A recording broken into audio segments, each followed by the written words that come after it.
So hello everyone, welcome back to Physics Gaming. My name is Dikshant. So in today's video we are going to study about special theory of relativity. ये एक introduction video होगा. इस video में हम समझेंगे कि special theory of relativity का background क्या है, ये कहाँ से ओरिजिनेट हुई और इसके बेसिक प्रिंसिपल्स क्या है. उसके बाद हम आइंस्टीनियन थ्योरी के ऊपर जाएंगे. तो सबसे पहले है स्पेशल थ्योरी ऑफ रिलेटिविटी का introduction. So special theory of relativity के जो फाउंडर है उन्हें माना जाता है गैलीलियो गैलीली को.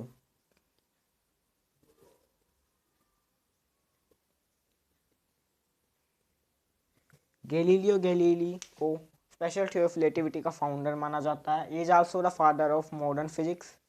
तो उन्होंने 17th सेंचुरी में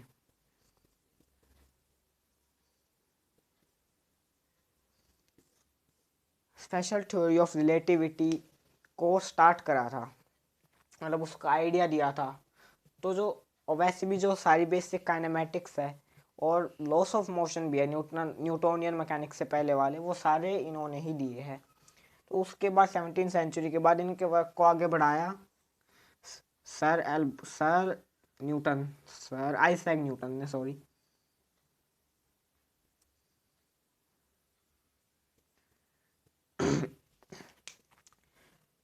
तो ये तो जो ये है इसे कहते हैं हम जो बेसिक थ्योरी ऑफ रिलेटिविटी, जो कि 16th और 17th सेंचुरी में दी गई थी.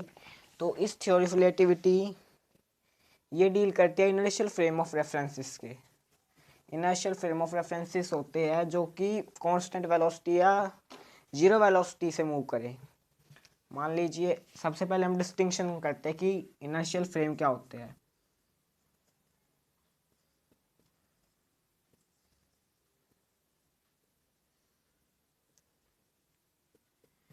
तो मान लीजिए एक दो ऑब्जर्वर है एस और एस डैश.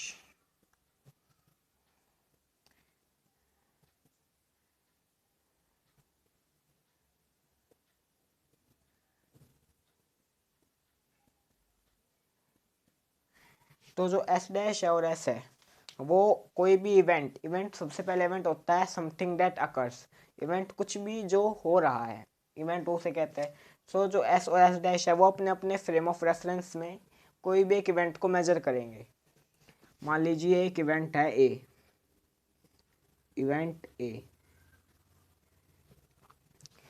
ए को एस डैश ने अपने फ्रेम में मेजर किया और उसके जो कोऑर्डिनेट है वो उसने इवेंट ए के जो कोऑर्डिनेट है उसने वो बताए है x dash x1 dash comma y1 dash. और एस फ्रेम ने मेजर किया वही सेम इवेंट इन इस फ्रेम जो जिसके कोऑर्डिनेट उसने बताए इन फ्रेम एस.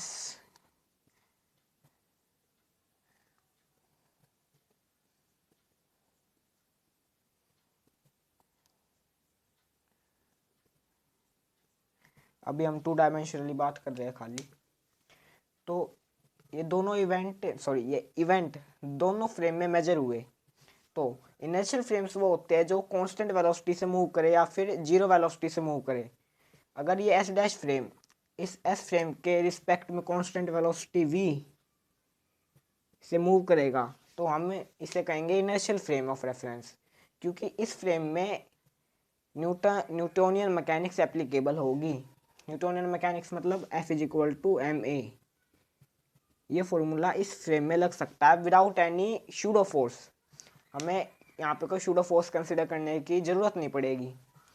लेकिन अगर और यहाँ पे एस डैश फ्रेम के रिस्पेक्ट में रेस्ट पे है, सॉरी इसके रिस्पेक्ट में पीछे मूव कर रहा है, ये वैसे रेस्ट पे है और एस डैश फ्रेम के रिस्पेक्ट में ये पीछे मूव कर रहा है with a constant velocity v. सो इन दोनों फ्रेम्स को हम कहेंगे इनर्शियल फ्रेम ऑफ रेफरेंस, क्योंकि यहाँ पे जो वेलोसिटी है वो कांस्टेंट है, it is not increasing over time. So जो v वेलोसिटी से ये मूव कर रहा है s के रिस्पेक्ट में तो ये कांस्टेंट रहेगा. तो जब हम कोई भी इवेंट इनर्शियल फ्रेम्स में स्टडी करते हैं रिस्पेक्टिवली, हमने इवेंट स्टडी किया एस डैश फ्रेम में जो कि एक इनर्शियल फ्रेम है, और हमने वही सेम इवेंट मेजर किया या ऑब्जर्व किया फ्रेम एस में, वो भी एक इनर्शियल फ्रेम ऑफ रेफरेंस है. तो हम इस स्टडी को बोलते हैं थ्योरी ऑफ रिलेटिविटी, और जब इनर्शियल फ्रेम्स हो तब ये कही जाती है special theory of relativity. Inertial frames के लिए यहाँ लिख देता हूँ, इनर्शियल फ्रेम्स,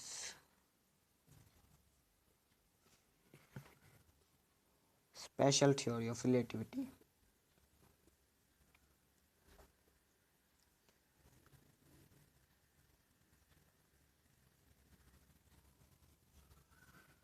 और अगर यहीं पे अगर ये एस डैश फ्रेम, मैं कोऑर्डिनेट बता देता हूँ,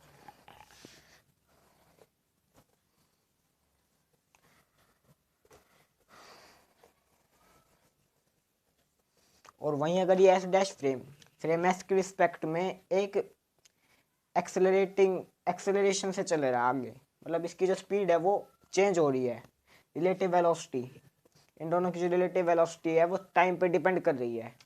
इसकी जो मान लीजिए स्पीड है वो है 80 विद अ कांस्टेंट एक्सेलरेशन। सो इसकी जो रिलेटिव वेलोसिटी है इसके रिस्पेक्ट में, मतलब इन दोनों की जो रिलेटिव वेलोसिटी है वो टाइम के रिस्पेक्ट में बदल रही है, चेंज कर रही है, और इस केस में इंक्रीज कर रही है। सो इस स्टडी तो यहाँ पे जब हम कोई भी इवेंट मेजर करेंगे दोनों फ्रेम्स में, फ्रेम एस डैश या फ्रेम एस में, तब हम जो स्टडी करेंगे उसे कही जाएगी जनरल थ्योरी ऑफ रिलेटिविटी।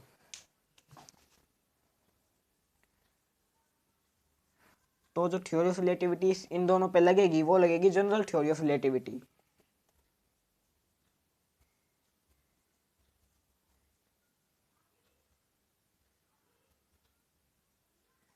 तो दोनों जो special theory of relativity inertial frames के लिए, general theory of relativity non inertial frames के लिए, जहाँ पे जो रिलेटिव वेलोसिटी है वो चेंज कर रही है विद रिस्पेक्ट टू टाइम।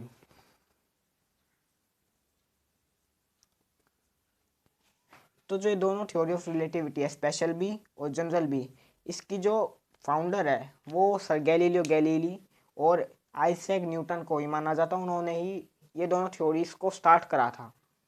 तो अब हम देख लेते हैं बेसिक गैलीलियन मैकेनिक्स और न्यूटोनियन मैकेनिक्स।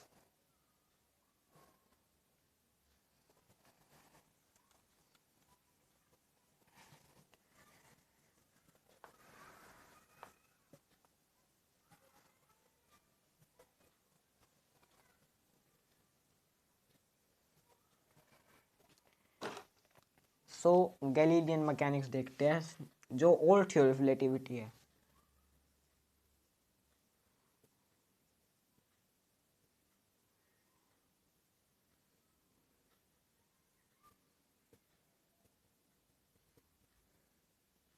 तो जो ओल्ड थ्योरी ऑफ रिलेटिविटी है उसके हिसाब से अगर दो फ्रेम है, फ्रेम एस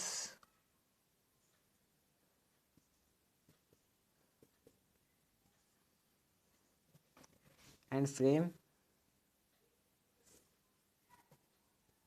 एस डैश,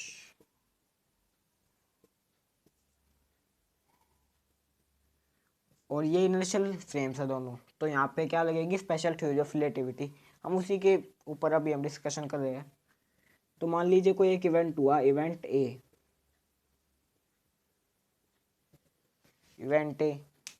तो जो इवेंट ए है, ठीक है, मान लीजिए जो एस डैश फ्रेम है और एस फ्रेम है वो टी इज इक्वल टू 0 पे एक साथ थे, मतलब ओवरलैप थे। इन दोनों के जो एक्सिस थे और ओ डैश वो कोइंसाइड कर रहे थे टी इज इक्वल टू 0। तो टी इज इक्वल टू 0 पे एस डैश फ्रेम ने चलना शुरू करा, और आफ्टर टाइम टी ये इतना आगे आ गया, और यहाँ पे एक इवेंट हुआ, इवेंट ए। तो एस डैश फ्रेम में जो उसके कोऑर्डिनेट है, मान लीजिए वो है इवेंट ए के एस डैश फ्रेम में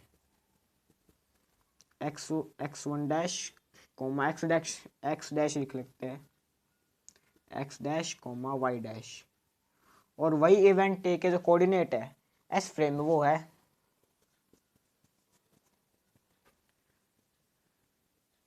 एक्स एंड वाई।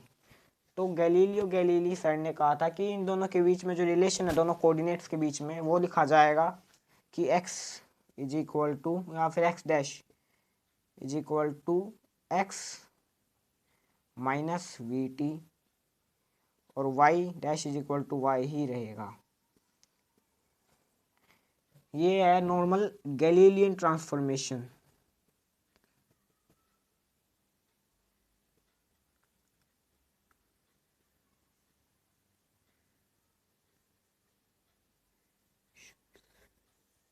और अगर हम यहाँ पे जेड एक्सिस भी कंसिडर करें तो यहाँ पे एक और कोऑर्डिनेट आ जाएगा। सो ये है बेसिक गैलीलियन ट्रांसफॉर्मेशन इक्वेशंस। तो इसके हिसाब से जिस डायरेक्शन में एक frame of reference frame move कर रहा है उसी डायरेक्शन में कोऑर्डिनेट्स चेंज होंगे, उसके परपेंडिकुलर डायरेक्शंस में जो कोऑर्डिनेट्स है वो वैसे के वैसे ही रहेंगे।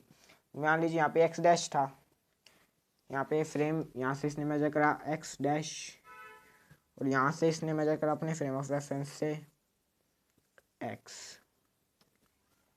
तो ये नॉर्मल काइनेमेटिक्स के लॉ से भी हम इसको डिराइव कर सकते हैं। तो ये नॉर्मल थी ऑल थ्योरी ऑफ रिलेटिविटी। तो ये थे कुछ basics theory of relativity of Galilean transformation.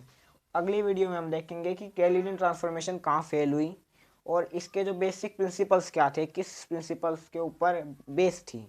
Thank you for watching.